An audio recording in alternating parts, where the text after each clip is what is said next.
Acceleration যদি ওর ওপরে না লাগে তাহলে খুব জোরে পড়ার কথা, কারণ বহু দূর থেকে পড়ছে, গ্র্যাভিটির জন্য ভেলোসিটি বাড়ছে। যদি ওই ভেলোসিটিতে আমাদের মাথার উপরে পড়ে না, মাথা ফুটো হয়ে যাবে। এবার আমরা চলে যাব লাস্ট প্রবলেমে, the relationship between speed and time. এবার এইটা যদি ইন্টিগ্রেট করি তাহলে আসে -1/3।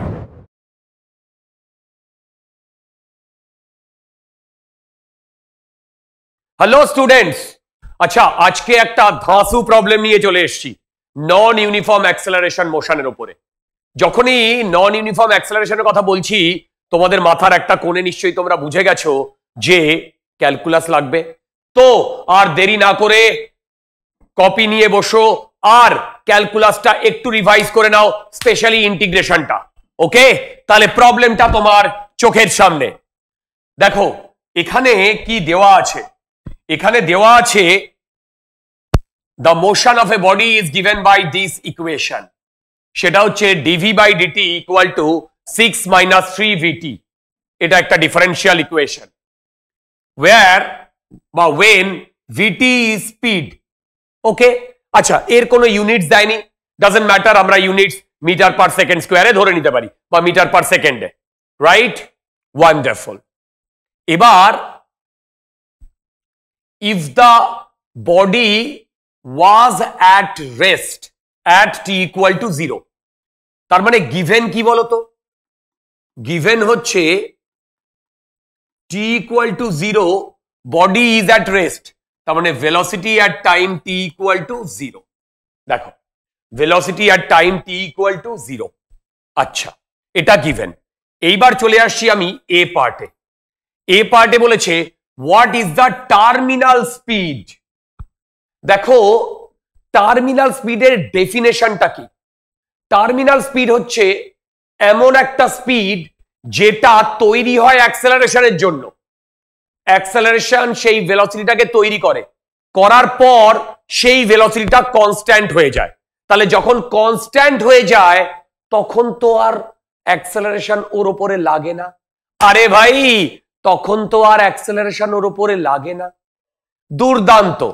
তাহলে অ্যাক্সেলারেশন যদি ওর উপরে না লাগে, অ্যাক্সেলারেশন যদি ওর উপরে না লাগে তাহলে সেখানে ভেলোসিটি চেঞ্জও হয় না। তাহলে সেই যে কনস্ট্যান্ট ভেলোসিটিটা অ্যাকোয়ার করে তাকেই বলে টার্মিনাল ভেলোসিটি। তার মানে টার্মিনাল ভেলোসিটি হচ্ছে সেই ভেলোসিটিটা যেটা তৈরি করে তো অ্যাক্সেলারেশন, মানে ভেলোসিটিকে বাড়িয়ে একটা জায়গায় নিয়ে গেল, তারপরে অ্যাক্সেলারেশন ওখান থেকে চলে গেল, হেঁটে গেল, ফোর্স ওখান থেকে চলে গেল, তখনও নেট ফোর্স ওখান থেকে চলে গেল, তখনও কনস্ট্যান্ট ভেলোসিটি নিয়ে মুভ করে। এই টার্মিনাল ভেলোসিটি আমরা ডিটেইলে ডিসকাস করব ভিসকসিটিতে।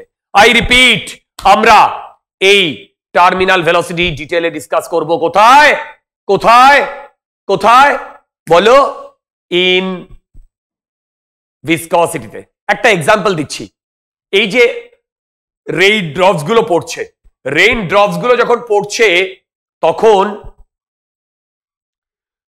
খুব জোরে পড়ার কথা, কারণ বহু দূর থেকে পড়ছে, গ্র্যাভিটির জন্য ভেলোসিটি বাড়ছে।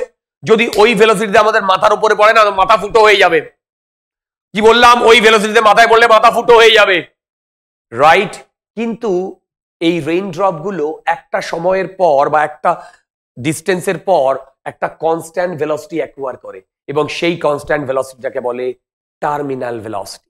ঠিক, টার্মিনাল ভেলোসিটি নিয়ে একটু ফান্ডা দিলাম, এবারে প্রবলেমে চলে আসছি। What is the terminal speed বা terminal velocity? Doesn't matter. Well, terminal speed বলতে সেখানে acceleration 0, acceleration 0 মানে dv by dt equal to 0। তার মানে 6 minus 3 vt equal to 0। কারণ acceleration 0 মানে টার্মিনাল ভেলোসিটিতে, তার মানে এখান থেকে আমি vt পাচ্ছি 2 মিটার পার সেকেন্ড স্কোয়ার। দেখো দেখো, এবার নেক্সট যেটা নিয়ে আমি ডিসকাস করব সেটা হচ্ছে what is the magnitude of initial acceleration. What is the magnitude of initial acceleration? দেখো, জাস্ট ম্যাগনিটিউড বার করতে বলেছে। ইনিশিয়াল অ্যাক্সেলারেশন মানে হচ্ছে টি ইকুয়াল টু জিরোতে। কি বললাম? ইনিশিয়াল অ্যাক্সেলারেশন মানে হচ্ছে টি ইকুয়াল টু জিরোতে। আচ্ছা, এবার দেখো টি ইকুয়াল টু জিরোতে আমি কি বলবো? টি ইকুয়াল টু জিরোতে, তাহলে এই যে এক্সপ্রেশনটা এইটা হচ্ছে এ ইকুয়াল টু 6 মাইনাস 3v। এবার টি ইকুয়াল টু জিরোতে আমি এখানেও টি ইকুয়াল টু জিরো বসাব। এবার টি ইকুয়াল টু জিরোতে পার্টিকেলটা রেস্টে ছিল, এটা গিভেন, তাহলে এখান থেকে অ্যাক্সেলারেশন আসছে 6 মিটার পার সেকেন্ড স্কোয়ার। দেখো, আরে ভাই এখান থেকে ভি এর ভ্যালু যদি জিরো করে দিই, এখানে ভি এর ভ্যালু যদি পুট করে দিই, তাহলে জিরো আসছে কি আসছে না? আসছে। তার মানে এই দুটো এক্সপ্রেশন করার পর আমাদের কনসেপ্টটা একটু তো বিল্ড আপ হলো। এবার আমরা চলে যাব লাস্ট প্রবলেমে, the relationship between speed and time. Okay, তাহলে আমি এখান থেকে ইকুয়েশনটা লিখছি পরের পেজে। কি সেটা? সেটা হচ্ছে dv by dt equal to 6 minus 3v। সত্যি কথা বলতে এই ভি এর পরে আমি আর টি দিচ্ছি না। দেখো, ভি এর পরে আমি আর টি দিচ্ছি না। ওকে, আচ্ছা, ভি এর পরে আমি আর যখন টি দিচ্ছি না তখন তখন বলো এবার এটা কি হবে? ওকে, আচ্ছা, এবার দেখো, এবার আমি এটাকে ইন্টিগ্রেট করব। Dv by 6 minus 3v that is equal to dt. আরে ভাই আমি তো জাস্ট ইয়ে করলাম, দুর্দান্ত।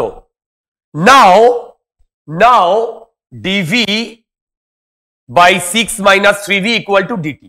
এবার আমাকে ইন্টিগ্রেট করতে হবে। যখন আমি ইন্টিগ্রেট করব তখন আমি তোমাদের বারবার এটা বলেছি, dx by a plus bx integration, that is এইটা হয় 1 by b ln a plus bx। যদি সেই ঘটনাটা ঘটে তাহলে এবার আমাকে এই ইন্টিগ্রেশনটা যখন করতে হবে তখন 0 থেকে t, 0 থেকে v। এবার এইটা যদি ইন্টিগ্রেট করি তাহলে আসে মাইনাস 1/3, এই যে 1/3 ln 6 minus 3v equal two t। এটাকে ইন্টিগ্রেট করলে, আর এইখানে এখনো 0 টু v আমি বসাইনি, তাহলে এখান থেকে আমি এটা ডেফিনেটলি বলতে পারি ln 6 minus 3v equal to minus 3t। আচ্ছা, বাই, একবার দেখো বেসিক্যালি আমি এখানে কি করেছি, এইখানে আরেকটা জিনিস আসবে মাইনাস ln 0 বসালে 6, তার মানে এইদিকে আসবে ln 6 minus 3v by 6 equal to minus 3t। সেখান থেকে 6 minus 3v by 6 equal to e to the power minus 3t। এবার এখান থেকে যদি আমি 3 কমন নিই তাহলে 3 কমন নিলে 2 by 6 2 minus v equal to e to the power minus 3t। Wonderful. সেখান থেকে আমি কি লিখব? এইটা কাটলে 2 হয়, তার মানে 2 minus v equal two 2 E to the power minus 3t। দুর্দান্ত। তাহলে এখান থেকে আমার v এর এক্সপ্রেশন আসছে 2 কমন নিলে 1 minus E to the power minus 3t।